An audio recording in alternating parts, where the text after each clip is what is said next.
Before this video starts, I want to ask you something. When was the last time someone genuinely checked on you? Not out of habit or obligation, but because they actually wanted to know how you were holding up. For some of you, that answer is uncomfortable, because the truth is, you've been carrying things alone for a long time, and you've gotten so good at it that most people don't even know you're carrying anything at all. Welcome to Mindfulness. This video is for you, the quiet carrier, the self-directed builder, the person who learned early that if something was going to happen, they were going to have to make it happen themselves. We're going to explore 7 lessons from Buddhist wisdom that speak directly to that experience, not around it, directly to it. Why you feel what you feel, how to use what you have, and how to build a life that is genuinely yours, not despite the absence of support, but in a way that makes that absence irrelevant. Lesson 1. The ground beneath you is enough.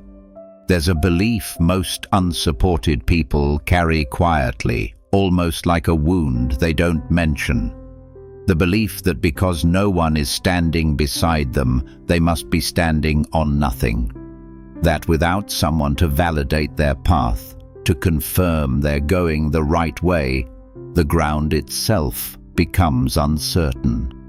Buddhism offers a correction to this, not a gentle one, but a clarifying one. The ground beneath you has never needed someone else to make it solid.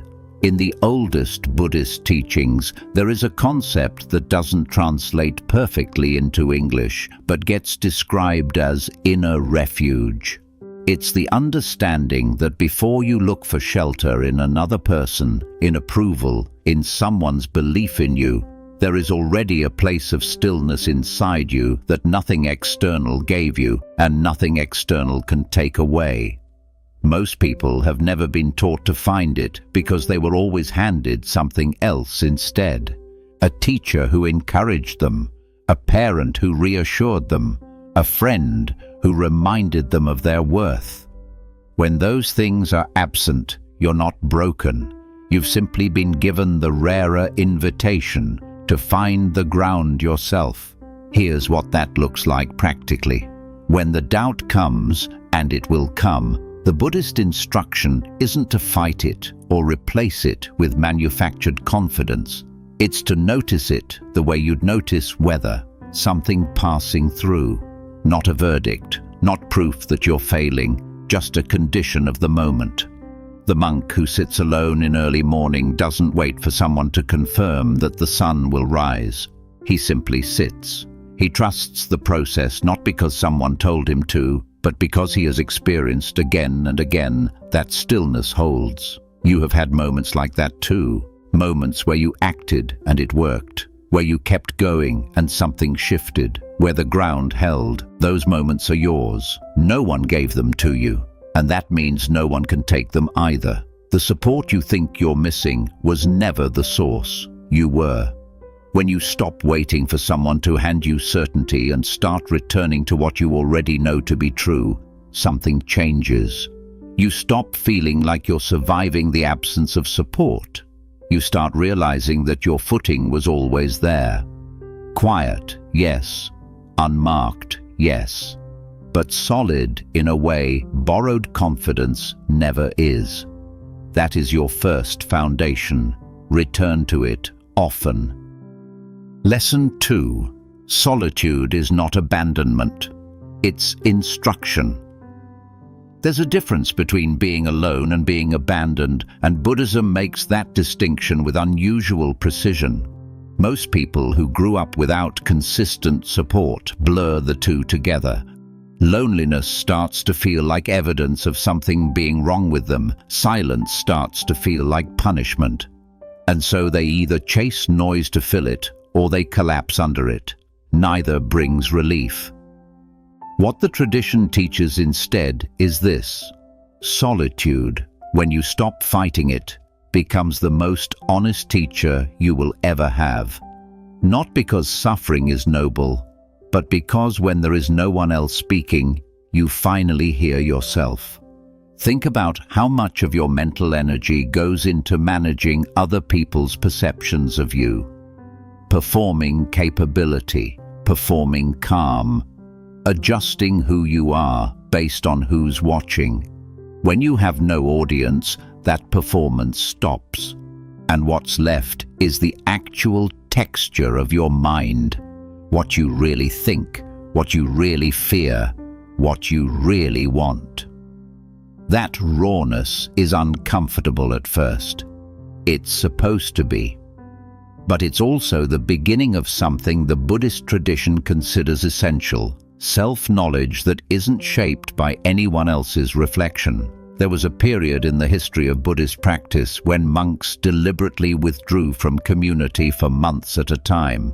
Not because community was wrong, but because they understood something counterintuitive, that you cannot truly know what you're made of when you're constantly surrounded by mirrors that other people are holding. You need the space of your own company to find out what's actually there. If you are living a version of that now, not by choice, but by circumstance, the reframe is available to you. This period of being without a strong support system is not a gap in your story. It is a chapter that is doing something to you that comfort and companionship cannot do. It is pressing you inward in a way that will, if you let it, give you access to a quality of self-understanding that most people never develop because they were never asked to sit with themselves long enough. You are being asked now, and that asking, as uncomfortable as it is a form of instruction. Let it teach you. Lesson 3. Stop feeding the story that you're behind. One of the quietest forms of suffering that unsupported people experience is the feeling of being behind. Behind where they should be. Behind peers who had help, connections, families that opened doors. Behind some imagined version of themselves that would have existed if things had been different. That story runs constantly, and it costs more than most people realize. Buddhism identifies something it calls the second layer of pain, not the original difficulty, the hard circumstance, the absent support, the closed door, but the story the mind builds on top of it, the suffering we add to suffering. And here's what's worth understanding. That second layer is optional. Not easy to release, but optional. The comparison mind is not a truth-telling instrument. It selects evidence to confirm its conclusion. It finds the person who had advantages and says, "Look, they are ahead." It ignores the person who had everything and lost it. It ignores the progress that happened quietly in you, without announcement. The comparison mind is not showing you reality. It's showing you a curated argument for why you are less than. And you have been listening to that argument as though it were fact. Buddhist practice offers a discipline that sounds simple but is profoundly difficult to actually do. Return to what is actually in front of you. Not what you imagine others have, not what you might have had. What is here? What is real? What is yours to work with right now? There is a kind of person who, starting from very little, with no map and no guide, builds something quietly extraordinary. Not because their path was easier, because their path was entirely their own. Every step was chosen without someone else choosing it for them. Every lesson was earned without someone softening the impact. That kind of building produces something different from supported building. Not better or worse. Different, more deeply known, more wholly owned. You are in that kind of building right now. It doesn't look dramatic, it rarely does. But it is real, and it is yours. The moment you stop measuring your progress against a version of your life that never existed, you gain access to a kind of clarity that is simply not available to the person who is always looking sideways. Look forward. Look inward. What's there is enough to work with. Lesson 4. Effort without attachment is your superpower. Here is something Buddhism teaches that feels almost paradoxical until you sit with it long enough. The most effective action is action taken without clinging to the outcome. And for someone who is working without support, without validation, often without visible results for long stretches of time, this teaching is not philosophical. It is survival. When you are doing the work alone, there is no one to remind you that what you're doing matters. No mentor telling you you're on the right path. No community reflecting progress back to you. The only thing that keeps you going is the quality of your relationship to the effort itself. And if that relationship is built entirely on outcomes, on results, recognition, arrival, you will run out of fuel before you get there. The Buddhist framing is this: action is yours, outcome is not. What is within your reach is the quality of how you show up, how carefully you work, how honestly you engage with each day's task.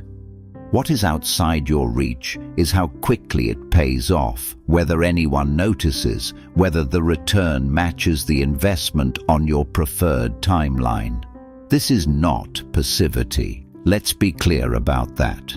The monks who built the most enduring things in history, libraries, medicines, architectural wonders, philosophical traditions, were not passive people. They were deeply effortful. But their effort was clean.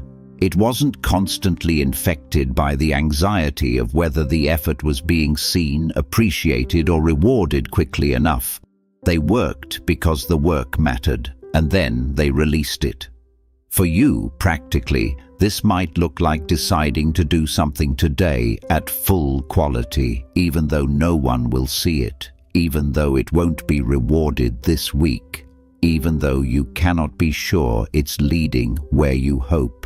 That kind of action, repeated consistently, creates a particular type of inner stability that recognition-dependent people never quite build. Because when the results eventually come, and they do come, you don't collapse into them or become dependent on them to feel okay. You were already okay. You were okay in the effort. That steadiness is one of the most valuable things a person can develop. And the path you're on, as hard as it is one of the few paths that actually builds it. Lesson 5. What you practice in private becomes who you are. Most people believe that character is built in the moments that are witnessed. The speech given in front of people, the sacrifice made publicly, the choice that someone else can point to and say, that is who they are. But Buddhism understands something quieter and more accurate than that. Character is built in private, in the small moments that no one sees, in the choices made when there is no audience and no reward. And this is where the person without support has an unexpected advantage. When no one is watching you, the only reason to do the right thing, the hard thing, the honest thing is because of who you actually are. There is no performance to maintain, no reputation to protect in someone else's eyes, just you and the choice in front of you. Think about what that means over months and years. Every morning you got up and worked when there was no one checking on you. You deposited something into the kind of person you are becoming. Every time you chose not to give up, not because someone encouraged you, but because something in you simply refused to stop, you were training that refusal into your character. Every time you treated yourself with a minimum of respect in circumstances that gave you every reason not to, you were building something. Buddhist practice speaks often about the concept of seeds. Every action plants one, not in a karmic abstraction, but in a deeply practical psychological sense. What you practice, you become. The mind learns what it does repeatedly, and the person who practices persistence, honesty, and self-directed effort in private, with no witness, no reward, no applause, is growing something in themselves that is rooted at a depth that visible performance cannot reach. There is something the outside world cannot give you and cannot take away when it's built this way.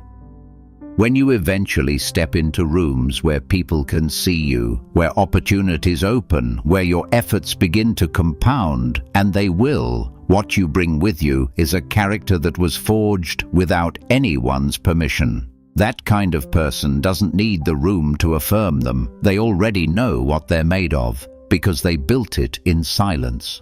Keep going in the private hours. They are not wasted. They are the most productive hours of your life. Lesson 6. Compassion for yourself is not weakness, it's strategy. There is a particular brand of harshness that people without support often turn toward themselves. It makes a kind of intuitive sense. When no one is taking care of you, you assume you must harden yourself completely, that softness is a luxury you can't afford, that self-compassion is something people with easier lives get to practice. So you push relentlessly. You criticize yourself without mercy. You refuse to acknowledge how hard this actually is. And Buddhism, with great gentleness, names this for what it is. Not strength, a misunderstanding of strength. The tradition draws a clear distinction between the toughness that protects you and the harshness that erodes you. A tree that survives a storm does not do so by becoming rigid. It does so by having roots deep enough to hold while the branches move. Rigidity breaks. Rootedness survives. When you treat yourself with unrelenting criticism, when you deny your own exhaustion, when you refuse to honor how much you are carrying, you are not becoming stronger. You are becoming more brittle.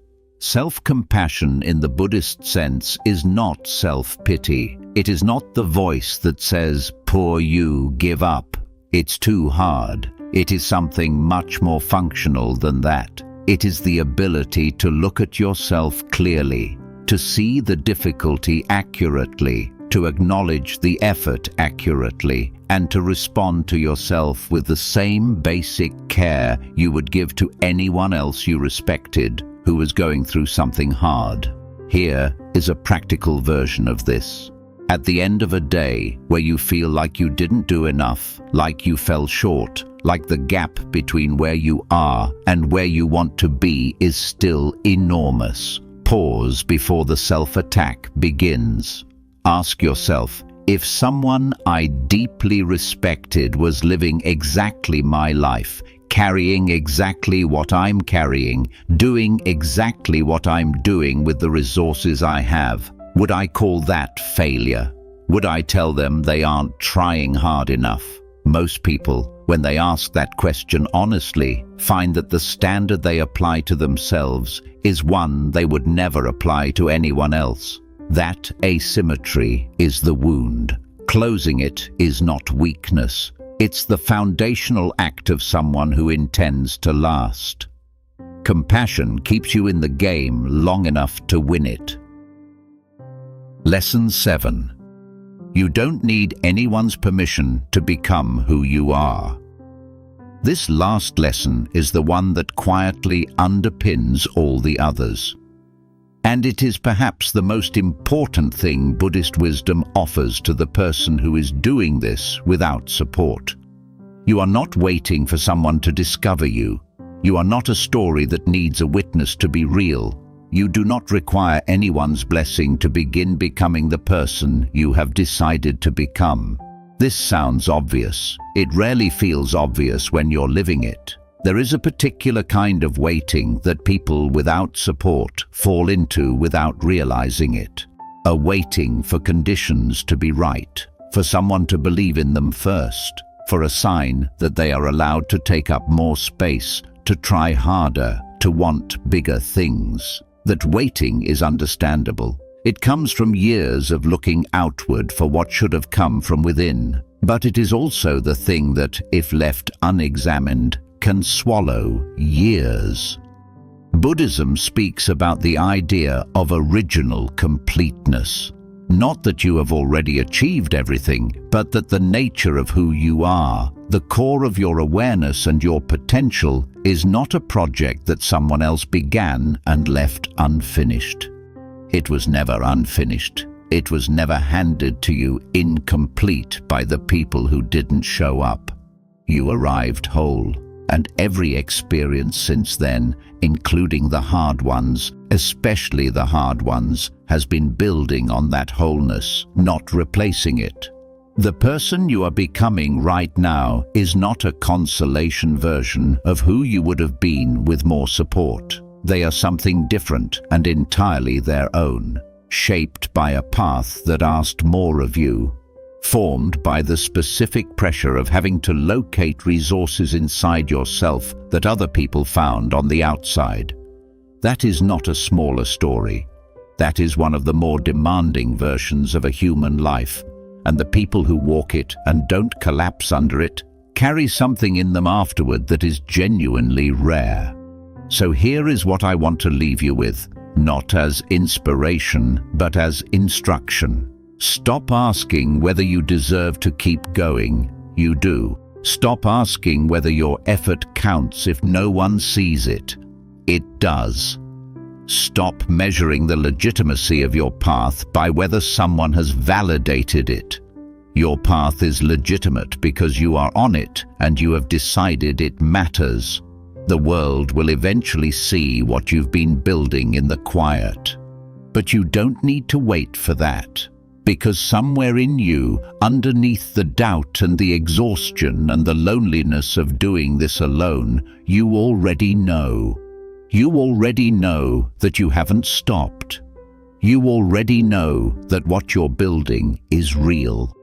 Let that knowing be enough. For now, let it be enough. You don't need a crowd behind you.